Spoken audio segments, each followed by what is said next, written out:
Because she was ready before, but Lisa is a developer, but she was ready before I left the hotel. So yeah. Miss Pumas,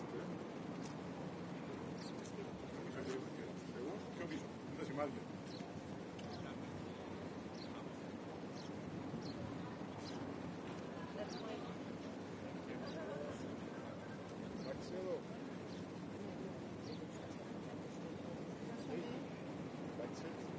Τώρα να ετοιμάσουμε τις θέσεις.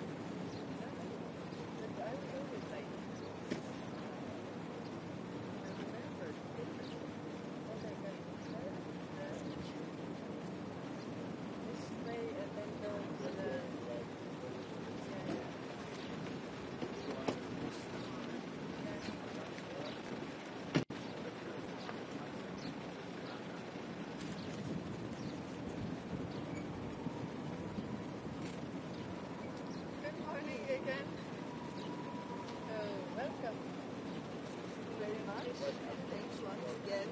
So please come in.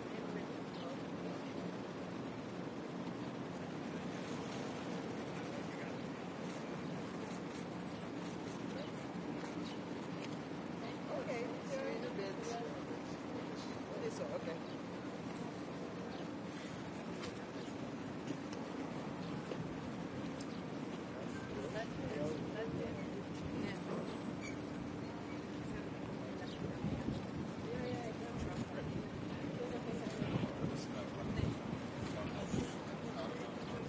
I think I saw you somewhere. Good morning. Such a lovely place.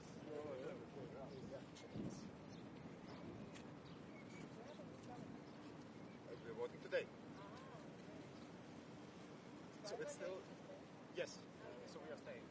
The vote is today. Hopefully. You go there and Got it. okay. That's an interesting choreography.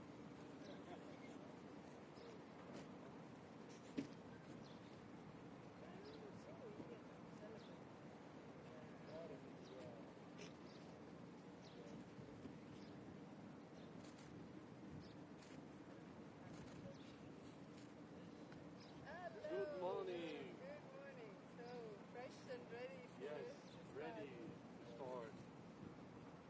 Great weather. Not that it matters when we are inside. Yeah. Thank you.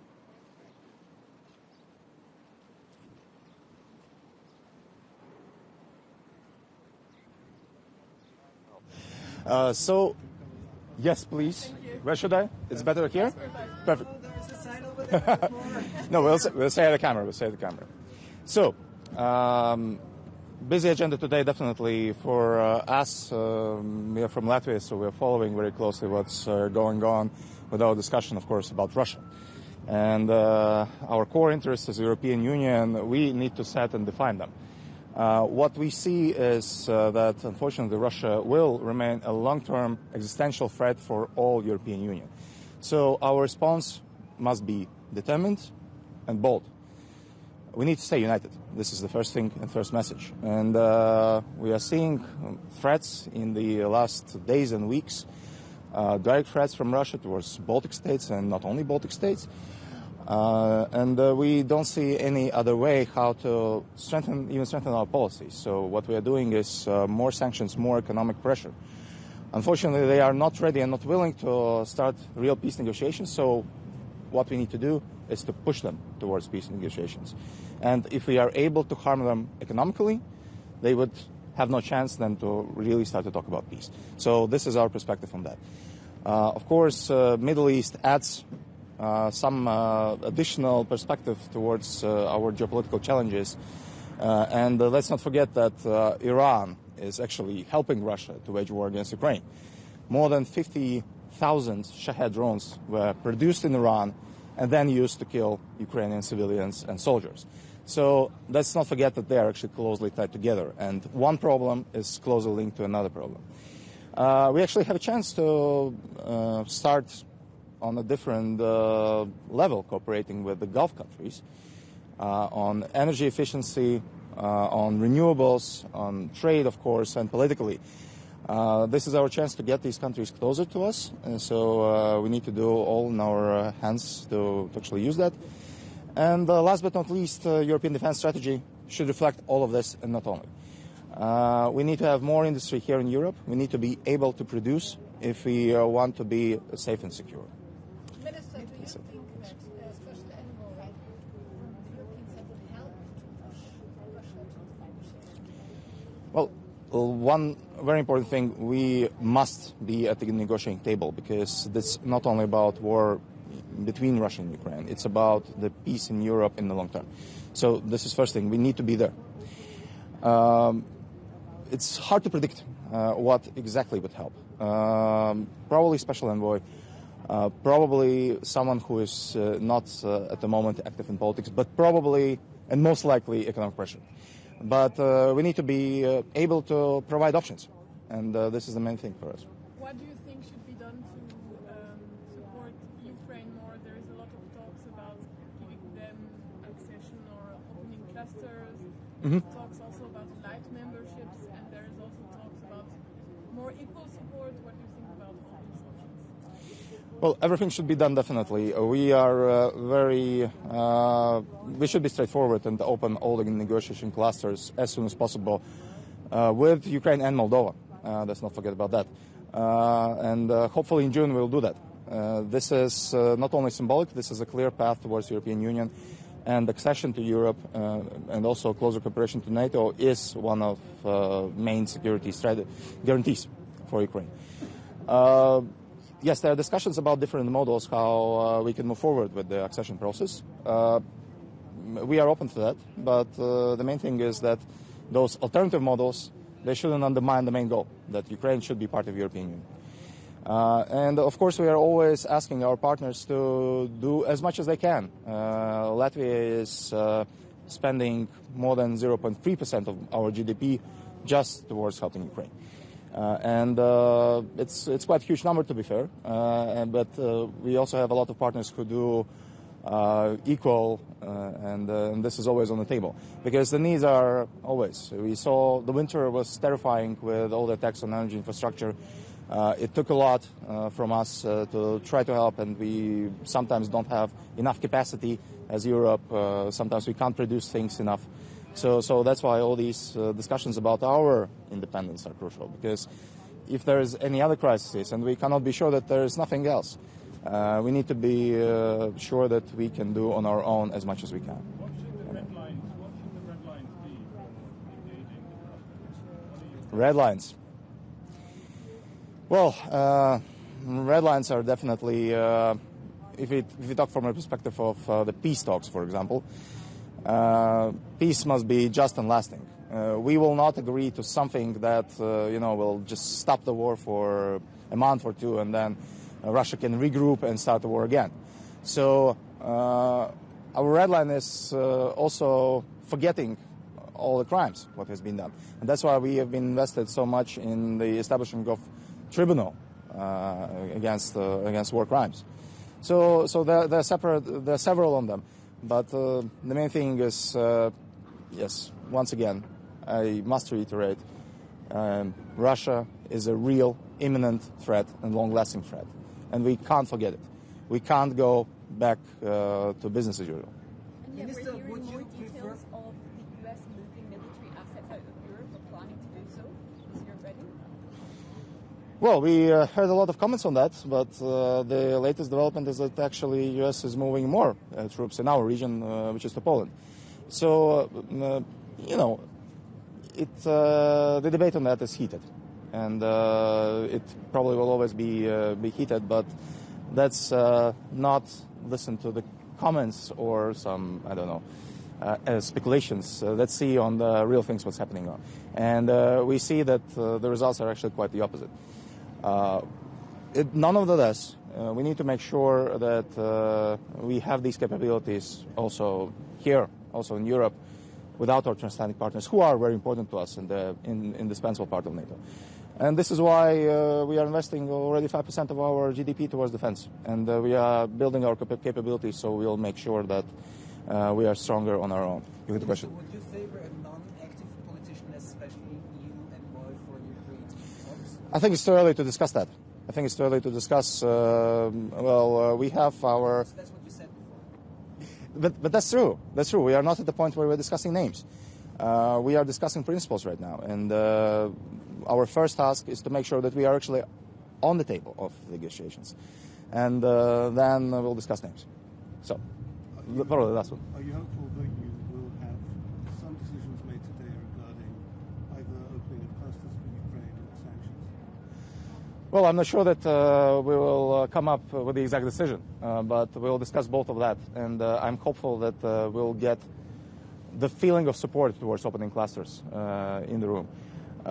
There's some small technical work needed to be done, but, well, I think we would be ready to do it in June, hopefully. Technical work on which of the two? On opening the clusters.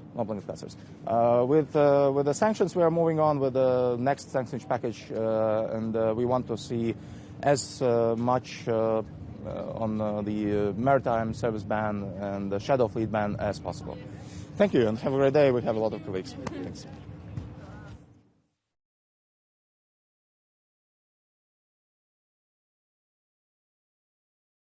Really, I went to swim yesterday, and for the Nordic people, 20 plus is really crazy and good thing.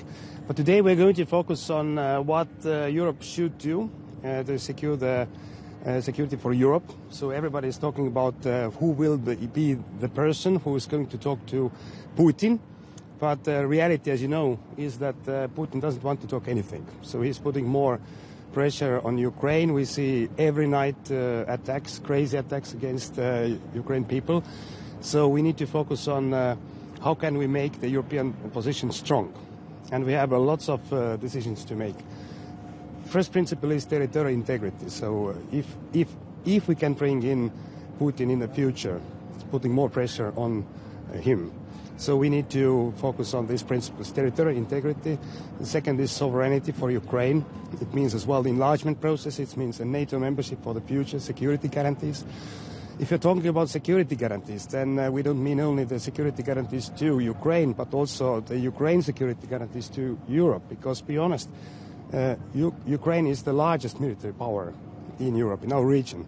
So we need to understand these core principles. As well, let's discuss how to bring Putin to the table to negotiate, because he doesn't want to negotiate anything. So we need to put more pressure on Russia. So 21st sanction package, I do hope to see it very quickly. As well, opening all the clusters for Ukraine, Moldova, because the understanding is that in the future we cannot have any neutrality zones or this kind of buffer zones between European Union, NATO and Russia. So bring in Ukraine. Support Ukraine more if you do it right now. And this is like the core. And then, of course, we can find, if the time is right, who's going to represent Europe. But this is a trap now that Putin wants to bring Europe in. You can imagine, of course, that if somebody is going to knock the Kremlin door, and let's meet now, Putin will put the same demands on the table he has put on the table during this President Trump's negotiations.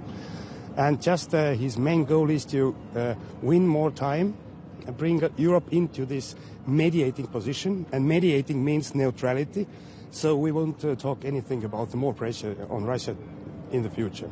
So we see that Putin is weaker position now, and we need to have this strategic patience. Just strategic patience, and follow the strategy what we have had. Very good peace plan. 2 points. More pressure on Russia and support to Ukraine. And maybe then Putin is going to change the goals. And maybe then in the future there will be some kind of talks. And then we need to not mediate, but be together with Ukraine in these talks. So that's the main idea. Very easy. How to bring Putin to the negotiations table? There is a lot of talks whoever would like to go right now, this guy is not going to have a Nobel Prize because there won't be any serious talks. So more pressure, because we see the first signs that Putin is now weaker, and as well support to Ukraine. Ukraine needs to continue these deep strikes. They call it deep sanctions. They're working well.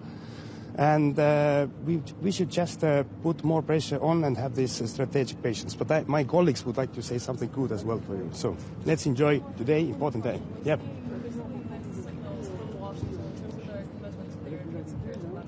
What should be the collective European response to this? To who, what? The US. The US. Yes. Doing more.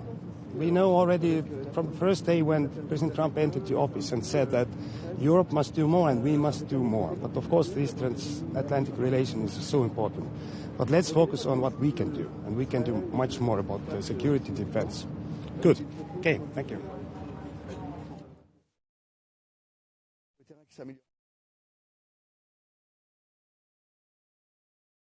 It's Commissioner for Mediterranean.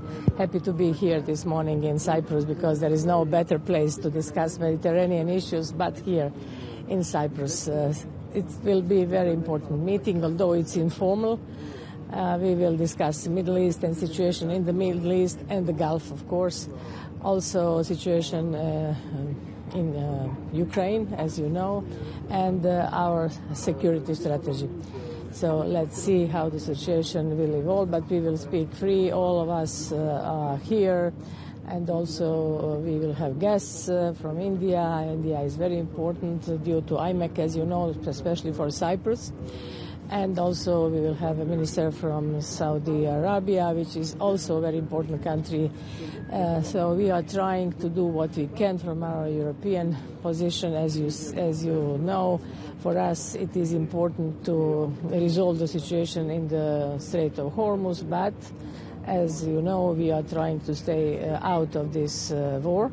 But at the same time, it is important because the consequences are huge for the world, but also for Europe in the end, for everyone.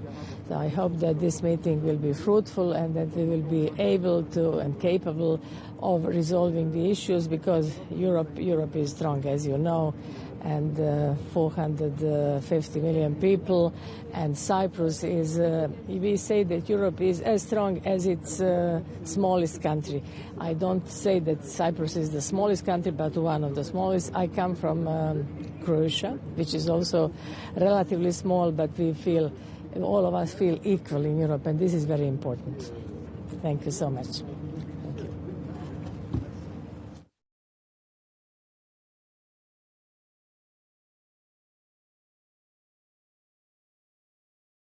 you. This is a good moment for the Ministers of Foreign Affairs to discuss, of course, what are going to be the next steps in support for a sustainable peace in Ukraine. How is it that we are going to enhance our partnership with international partners to be able to find the proper diplomatic pathways to reopen the Strait of Hormuz and make sure together we contribute to lowering the energy prices, but also making sure we do not have a food crisis looming. We welcome the presence of the Ministers of Foreign Affairs. Of course, it is always very important to have with us the Minister of Foreign Affairs of Ukraine to be able to discuss the situation on the ground, and we stand strong in our common position not to give in to the intimidation that Russia is trying to pose by the recent statements in terms of the diplomatic teams in Kiev.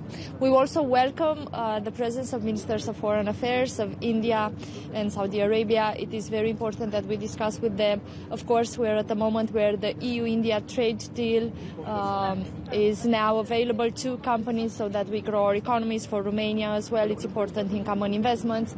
And with the partners in the Middle East, we continue to have enhanced discussions and collaborations, especially as we contribute to the diplomatic pathways and pressure needed, again, to reopen the Strait of Hormuz, but also make sure that the precedence of having a toll on international water pathways is not a precedent that will continue. A very important conversation is the conversation we're going to have on the European security strategy. We're working on that to have it adopted after the NATO summit. We've hosted in Bucharest recently the Bucharest 9 summit with Nordic allies, and we've discussed there how is it that we're going to advance to a NATO 3.0. status where Europe takes more responsibility on our own defense and deterrence, but in the same time do that in complementarity with the European security strategy. Something very important for Romania in the European security strategy is the focus on the eastern flank, of course, then is to translate in financing and capabilities, and the Black Sea. The Black Sea, it's an economic and geopolitical strategic point connection to the South Caucasus and the Middle East. It is also absolutely essential for landlocked countries to be able to access global markets, but it is also extremely important in terms of energy, in terms of transit route and logistics, as we advance in creating our own strategic autonomy of Europe and the region, and therefore have less dependencies on Russia, and that is of course connected with transportation and logistical routes as well. And I will just name the Middle Corridor, for example, or also the undersea infrastructure and critical cables that we're working with the partners in the region. Thank you. If you have any questions. Do you have any hopes for progress in terms of accession clusters for Ukraine to support the idea of a sort of middle ground for Ukraine's accession? Thank you for the question. What is very important is that we stand by our word and that we open the negotiation clusters for Moldova and Ukraine, and that we do that immediately.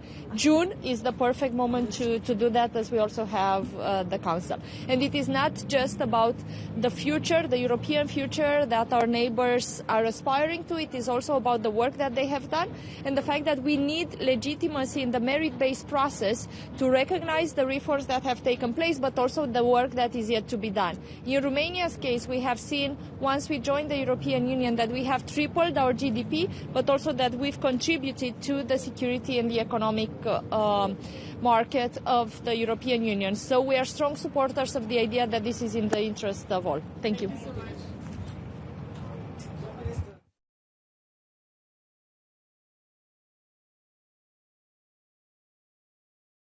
Wir hatten gestern schon ein Abendessen mit dem ukrainischen Außenminister Andriy Sybiha. Es war ein guter Austausch.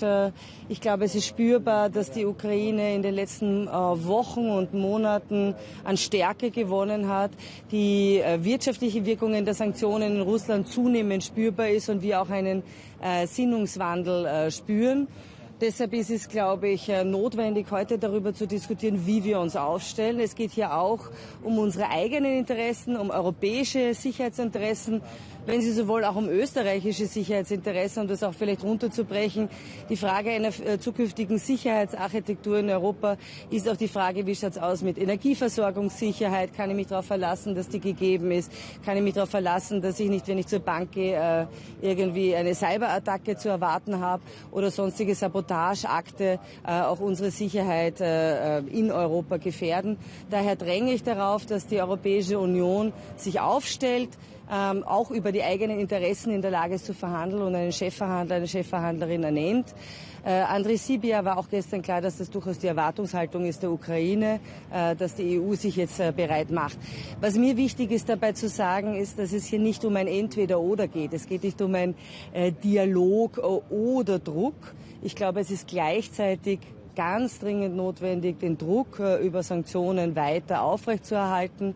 Die Arbeiten an einem 21. Sanktionenpaket jetzt zügig voranzusetzen, dass es auch wirklich ein scharfes Paket wird, weil wir ja auch gerade sehen, dass diese Sanktionen Wirkung zeigen und wir auch so natürlich einen gewissen Leverage in Verhandlungen haben.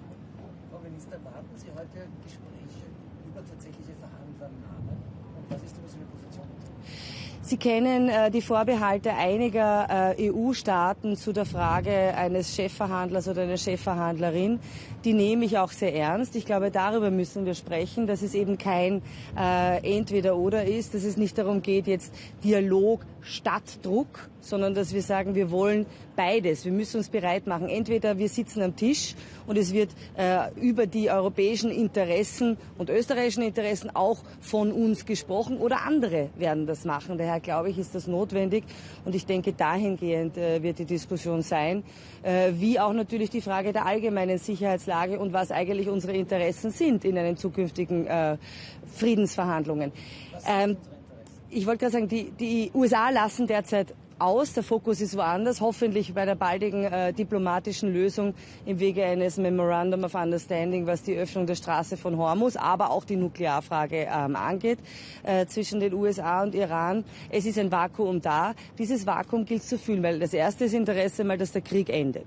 Er ist so blutig. Er ist vor allem auch geprägt von massiven Verlusten auf russischer Seite. Also auch das spüren ja die Russen zunehmend, wie viele menschliche Verluste es hier gibt. Er ist natürlich auch für uns wirtschaftlich eine enorme Belastung. Und wie ich gesagt habe, wir haben auch eigene Sicherheitsinteressen. Es gibt viele gemeinsame Interessen, die wir haben, gemeinsam mit der Ukraine. Daher ist es gut und richtig und wichtig, dass wir eine enge Abstimmung mit der Ukraine haben. Da gibt es aber auch einen ganz eigenen EU-Teil, nämlich dass wir wirklich jetzt einmal vorankommen, auch den Reformprozess in Richtung der Beitrittsgespräche mit der Ukraine zu starten. Ich hoffe, dass das bald passiert. Das ist auch in unserem eigenen Interesse, auch in unserem österreichischen Interesse, weil wir für den Wiederaufbau diesen Reformplan brauchen, den nun auch mal die Beitrittsgespräche brauchen und die Ukraine die politische Unterstützung der EU-Mitgliedschaft braucht. Sie wissen ja, ich habe ja auch einen Vorschlag gemacht, wie wir da dieses Instrument der graduellen Integration noch besser nutzen können im Wege von sektoreller Integration. Aber eben, also es gibt viele gemeinsame Interessen, aber es gibt einfach auch ureigenste europäische Interessen und die haben sehr viel mit der Bedrohungslage, mit der aktuellen Sicherheitslage zu tun, wo eben Russland auch für unsere Bürgerinnen und Bürger eine Bedrohung darstellt. Und das sind unsere Interessen und unsere Interessen brechen besser wir in die Verhandlungen ein. In English, something? You want to hear something in English oder passt das gut für Sie? Wunderbar, danke sehr. To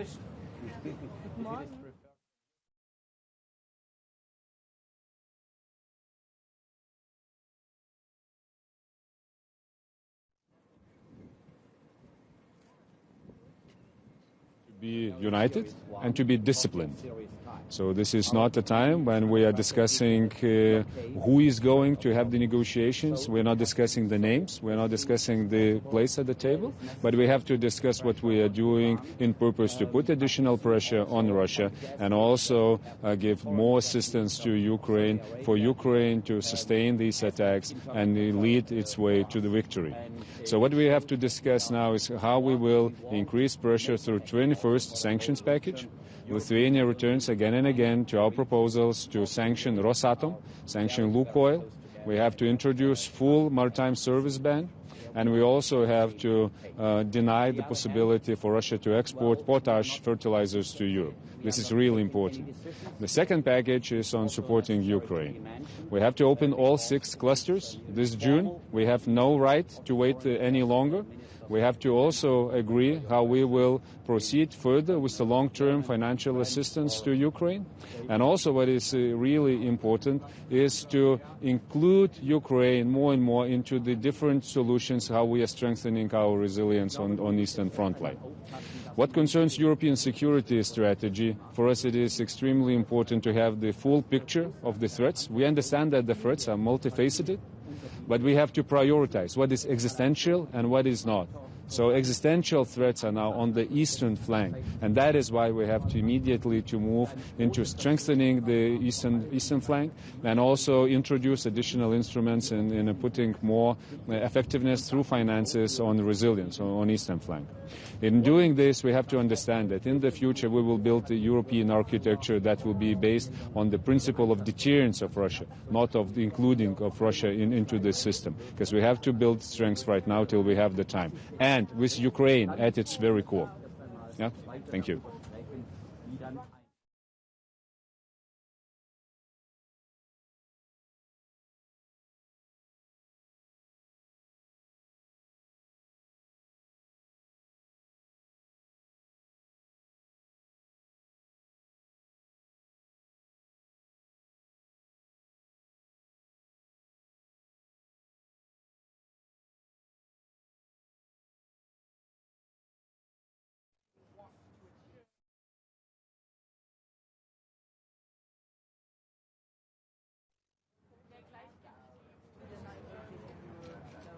Gleichgewicht in welcher Hinsicht bei der Unterstützung der Ukraine? Deutschland unterstützt die Ukraine seit Ausbruch dieses Krieges entschlossen. Man sieht es schon alleine auch an den Summen, die hier für die Ukraine bereitgestellt werden. Nicht nur im militärischen Bereich, sondern auch vor allem im zivilen Bereich. Es ist wichtig, das Land in Kriegszeiten auch zu stabilisieren. Das hört sich so trivial an, ist es aber nicht. Und das ist natürlich auch unser Interesse. Das heißt, es geht weiter parallel trotz des Krieges, dass die Ukraine sich auch der Europäischen Union annähert. Da stehen wir auch bereit. Kanzler Merz hat einen Vorschlag gemacht der assoziierten Mitgliedschaft. Das ist der richtige Vorstoß. Wir müssen hier die Debatte beleben. Denn eines ist ja auch klar, die Vollmitgliedschaft in der Europäischen Union bleibt das Ziel, bleibt das Hauptziel. Das gilt selbstverständlich auch für die Staaten des sogenannten westlichen Balkans. Das heißt, wir offerieren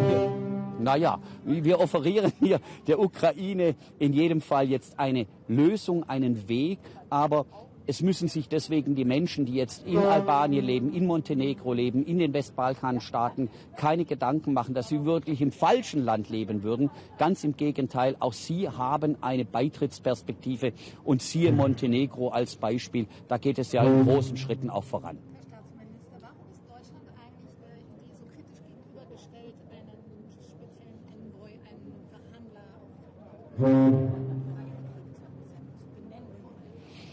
Wie gesagt, es hatte ich jetzt auch gerade schon erwähnt gehabt, es geht zunächst einmal darum, dass Russland runterkommt von dieser Eskalationsspirale der Gewalt, der Einsatz der Hyperschallraketen mit einer enormen Zerstörungskraft, gerade jetzt auch am Wochenende, und das geht ja fort, hat gezeigt, dass es Russland aktuell anscheinend überhaupt nicht darauf ankommt, hier seine Aggression zu unterbinden. Ganz im Gegenteil. Hier muss der Druck auch weiter auf Russland steigen. Sie wissen, das 21. Sanktionspaket ist bereits jetzt in Vorbereitung. Der Druck auf Russland muss steigen. Und das ist ja jetzt auch so wichtig. Wir haben nicht umsonst den saudischen Außenminister auch heute zu Gast. Man muss eben wissen, dass mit der Blockade der Straße von Hormuz Öl nicht nur weltweit knapp wird, sondern dann auch dazu geeignet ist, Russland Geld in die Kasse zu spülen. Das muss unterbunden werden, weil Russland damit natürlich seinen Krieg in der Ukraine weiter finanziert. Herr Minister, Chefverhandler, ja oder nein? Ich habe das jetzt nicht verstanden. Ich sage, es ist eine Frage der Reihenfolge und das ist erstmal für mich wichtig und dann können wir über alles Weitere reden. Sie wissen gut genug, beispielsweise hatte ja Herr Putin Gerhard Schröder vorgeschlagen. Das ist für uns nicht akzeptabel. Außerdem diktiert hier Russland nicht die Spielregeln. Das muss in aller Deutlichkeit gesagt werden. Und eines Tages, wenn es einen Vermittler gibt, dann muss dieser Vermittler auch von allen Seiten, vor allem von der Ukraine, auch akzeptiert werden. Die Ukraine wurde überfallen. Die Ukraine ist ein souveränes Land. Die Integrität der Ukraine wurde verletzt. Das muss man immer wieder in Erinnerung rufen. Deswegen, es bedarf dann auch der Akzeptanz durch die Ukraine selbst. Herzlichen Dank, vielen Dank.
have the right tire, no tie. I would take it. So with no tie. Yeah, exactly. Okay. See you.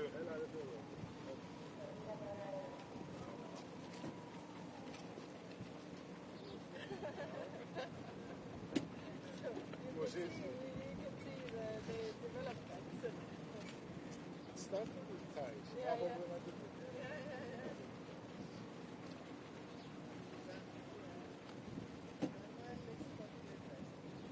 Although, for me it's really funny. You take off the edits then,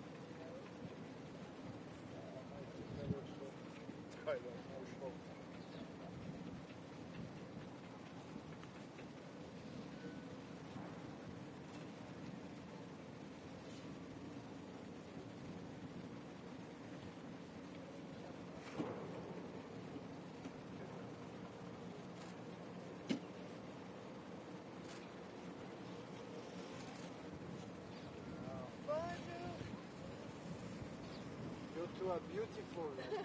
You are tough.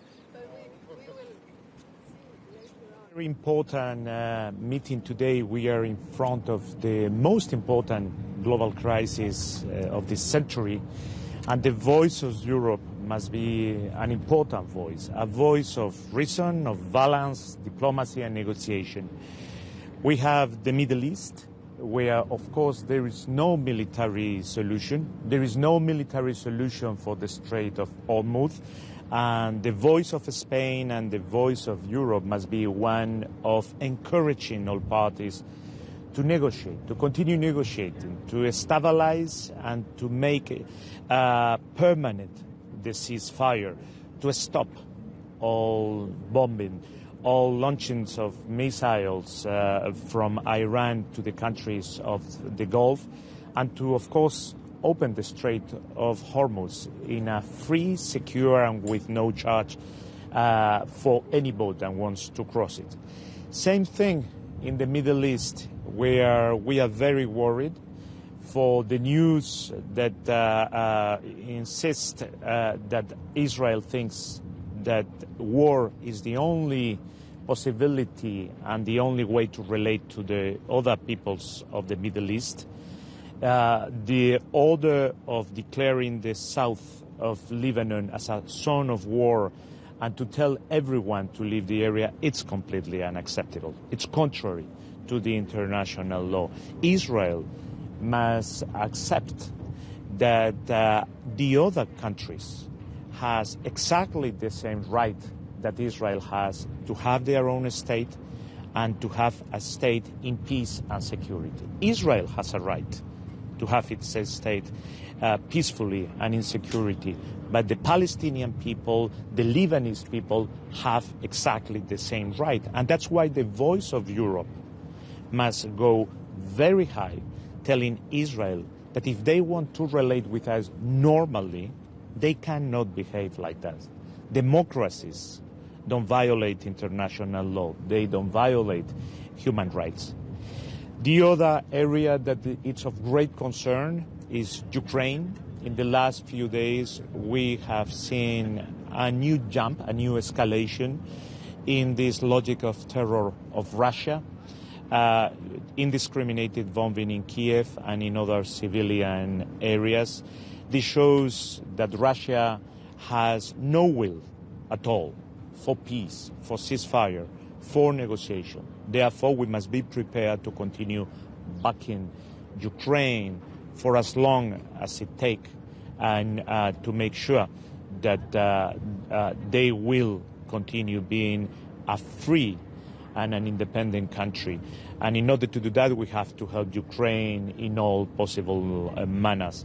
Because at the end of the day, as Europeans, we have to realize that whatever peace agreement at the end of the day there will be between Ukraine and Russia, and I'm sure that one day peace will go back to Ukraine, that will be also the scheme of security of Europe. Minister, what is your ideal position? I will go. The Spanish position on the idea to name envoy, a special envoy. What do you think about this? Is that a good Excuse me, can you repeat, because it was Yes. a special envoy on? The special name on Ukraine peace talks, that's also on the agenda. What do you think? What is the Spanish position? First of all, we should follow what Ukraine wants. We must not forget that Ukraine is a sovereign country with a democratically elected government, so it's to them to tell us. But if they encourage us, and they are encouraging us to have a voice with Russia, I think that that's right. A special envoy, maybe it's not necessary. We already have our own institutions and our own channel. What's important, more than talking about the special envoy in itself, what it seems interesting to me of that idea is that it has to be one voice. We cannot start to run on every direction with goodwill, but 27 saying anything what we want. We have to have either a platform of countries or use our institutions, one voice, more than one person. That's what's important. Would you be pushing for sanctions on Israel today? Yes, of course. Of course. I've been very clear on that. I think that as long as the situation continues being like this, we cannot have an association council business as usual. Once again, Association Council is a tool that we have with very few countries that are very close to us, and above all, that share our values. Therefore, I'm calling for suspension. And the minimum is, for instance, what many of my colleagues with me, they are asking is to prevent Vengraiv from entering the EU. We're seeing a very great spread, gradations of positions on Israel in the last year, since these issues began to be raised. We begin to see more convergence between EU partners. Yes, that's correct. I think that things are shifting. Things that we are seeing are unbearable. The news we are getting from yesterday saying that Israel insists in the war against a sovereign country that has nothing to do with this situation, and is Lebanon, with a government that is really committed to disarm Hezbollah, that we condemn also very strongly, and that is committed to guarantee stability for the Lebanese people and for everyone in the Middle East. This is completely unacceptable. So, of course, those things makes that there is more convergence. That's why I think we should also go to a vote to see if the parts in which it's not unanimity but qualified majority that is required for the Association Council are there. Because what I see is that there is already a majority of countries around the table in favor of following what Spain is leading. Let's see if that majority is also a qualified majority. I will take la prensa española.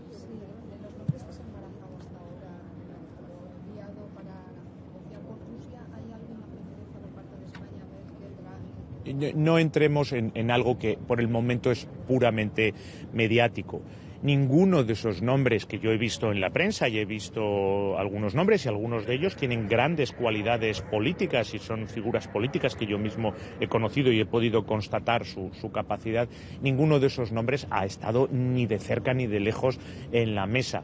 Estamos en un estado muy incipiente. Es una reflexión que viene inspirada por nuestros amigos ucranianos. Pero de verdad, insisto, lo importante no es el nombre, lo importante es el enfoque. Y el enfoque tiene que ser una sola voz. Puede ser una persona, puede ser una de las personas. Tenemos una alta representante también. Puede ser un directorio de países, tal vez directorio no es la mejor palabra, puede ser un grupo de países, una plataforma de países. Lo importante es que encontremos la forma en que los 27 hablemos con una única voz, y esa reflexión está todavía muy incipiente. Y igual que es muy importante que hablemos con una sola voz, tenemos que tener claro que cualquier cosa que se haga en esa dirección tiene que tener el acuerdo y tiene que estar hablado previamente con Ucrania. Por lo tanto, diálogo con Ucrania, como vamos a tener aquí. Nuestro colega ucraniano Andrés Sivilla, un buen amigo mío, está aquí. Ayer estuvo también en nuestra cena informal, igual que están dos grandes amigos de España, el ministro de Asuntos Exteriores de Arabia Saudí y el ministro de Asuntos Exteriores de India. Tengamos ese diálogo con Ucrania. Posteriormente decidamos cómo vamos a trasladar esa única voz unificada. Muchas gracias. Thank you. There's still a proposal from the Commission on curbing trade with Yes, it's of course all that is on the it's on the table. It has never been withdrawn. That's why I'm asking to move to a vote to see if there is a qualified majority. Anyhow, that decision, it should be directly implemented by the European Union, because it's just following the international justice ruling and the United Nations different declarations, the advisory opinions of the International Court of Justice, so it shouldn't take anything. But if someone needs that vote, let's go for it. Spain is prepared. First, right? I mean, So, you need a proposal first. You have the proposal. we need a proposal first. We need a proposal first, and that's why I encourage the High Representative to bring the proposal that it was brought by the Commission. Yes, thank you.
Στον κόσμο για το ζήτημα της στρατηγικής αυτονομίας της Ευρωπαϊκής Ένωσης. Η στρατηγική αυτονομία σημαίνει ανταγωνιστικότητα, αλλά ανταγωνιστικότητα με συνοχή και σύγκληση, σημαίνει ανθεκτικότητα, ενεργειακή και αμυντική, και βεβαίως σημαίνει αλληλεγγύη. Και αλληλεγγύη όλων των κρατών, έτσι ώστε να μπορέσει να ενδυναμωθεί η Ευρωπαϊκή Συμμαχία και να αποκτήσει τη δύναμη και την ισχύ η οποία της αρμόζει. Θα ήθελα ιδιαιτέρως να επισημάνω την ανάγκη στο πλαίσιο της στρατηγικής αυτονομίας να αναπτυχθεί μια πολιτική η οποία θα είναι 360 μοιρών, θα κοιτάει συνολικά τον κόσμο και ιδίως τον παγκόσμιο νότο. Σήμερα θα έχουμε την ευκαιρία να συζητήσουμε για τα ζητήματα που μας αφορούν με τον Υπουργό Εξωτερικών της Σαουδικής Αραβίας και της Ινδίας, δύο εξαιρετικά κρίσιμες χώρες με τις οποίες η Ελλάδα διατηρεί στρατηγική σχέση, θέλω να επισημάνω την ανάγκη της στήρησης σε καθολικό επίπεδο του διεθνούς δικαίου. Καμία απόπειρα σε βάρος πολιτικών υποδομών, καμία απόπειρα σε βάρος αμάχων δεν μπορεί να γίνει ανεκτή. Όπως επίσης θα πρέπει όλοι να αρθρώσουμε μια ενιαία ισχυρή φωνή κατά οποιουδήποτε αναθεωρητισμού. Ο αναθεωρητισμός σε ένα εξαιρετικά εύθραυστο γεωπολιτικό περιβάλλον σημαίνει πολύ μεγαλύτερη ανησυχία, σημαίνει στην πραγματικότητα τη δημιουργία παγκόσμιων εντάσεων σε βάρος των πολιτών όλου του κόσμου. Σας ευχαριστώ. Thank you.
Ja, unser Präsident ist natürlich sehr qualifiziert in vielen Sinne und kann natürlich aus der finnischen Perspektive das auch beurteilen, was die russische Bedrohung auch auf lange Sicht angeht.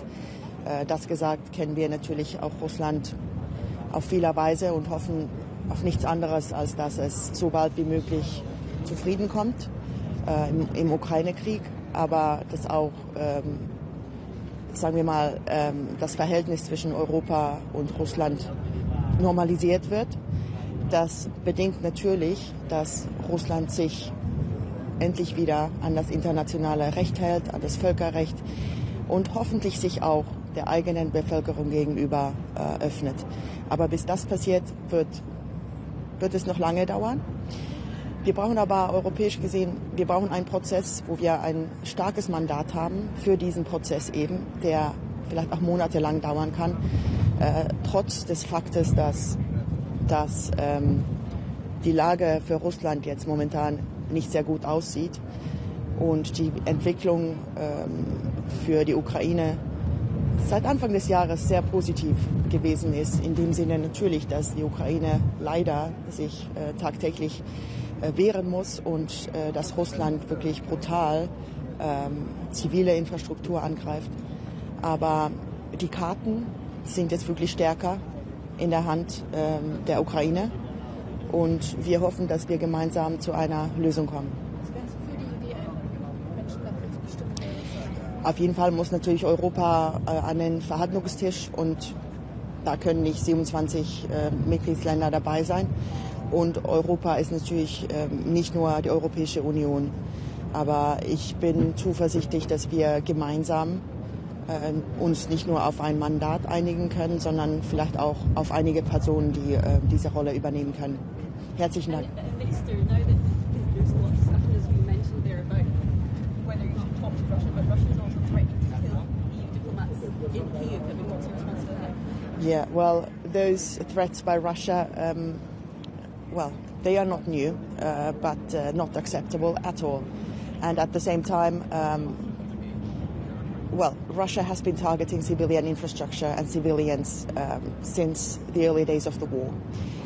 So we have a clear message to Russia, and we have stated it out. We have also summoned the Russian ambassador in Finland yesterday, that it is completely unacceptable that Russia is targeting missiles and drones against larger cities in Ukraine or civilians in general. And also it is not for Russia to decide where we put our embassies. Thank you so very much.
Meet today in order to discuss mostly about security, and we know how important it is, the security of all of us, Europeans.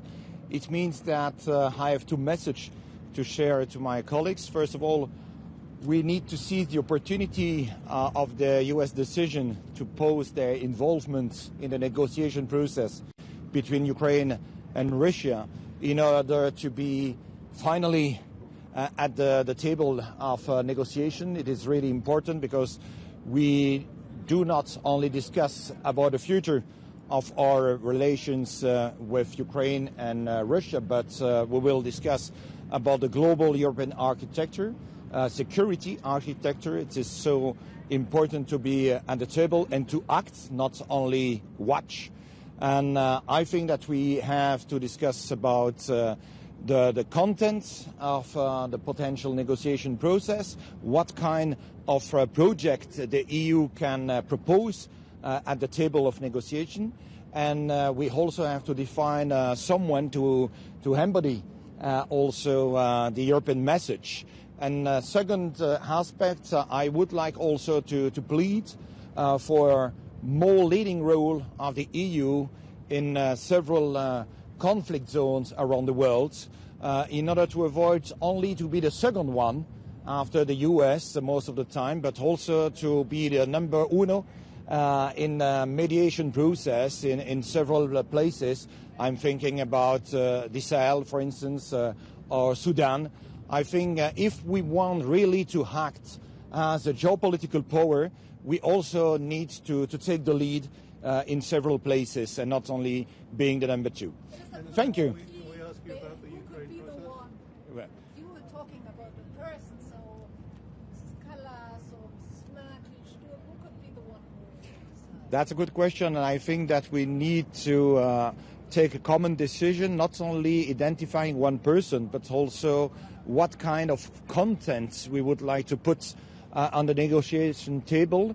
And also, I think that many countries also remember the Minsk agreement, the agreement that finally do not deliver tangible results.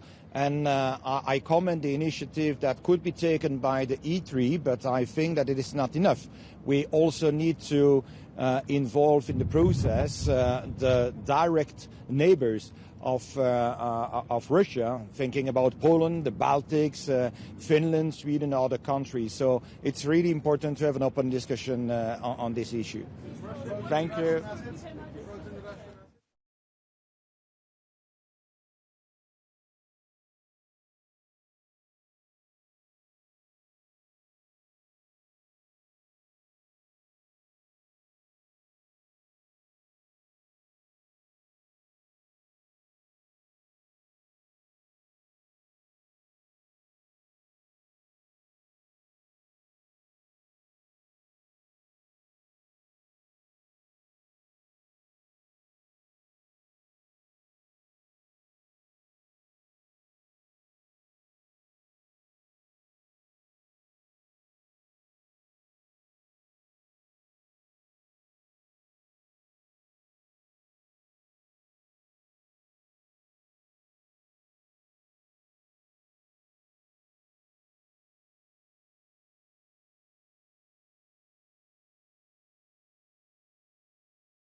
the idea to have a European envoy or a special negotiator for the peace talks with Ukraine. What do you think about this? Is this a good idea? I think that first of all we need to achieve an agreement.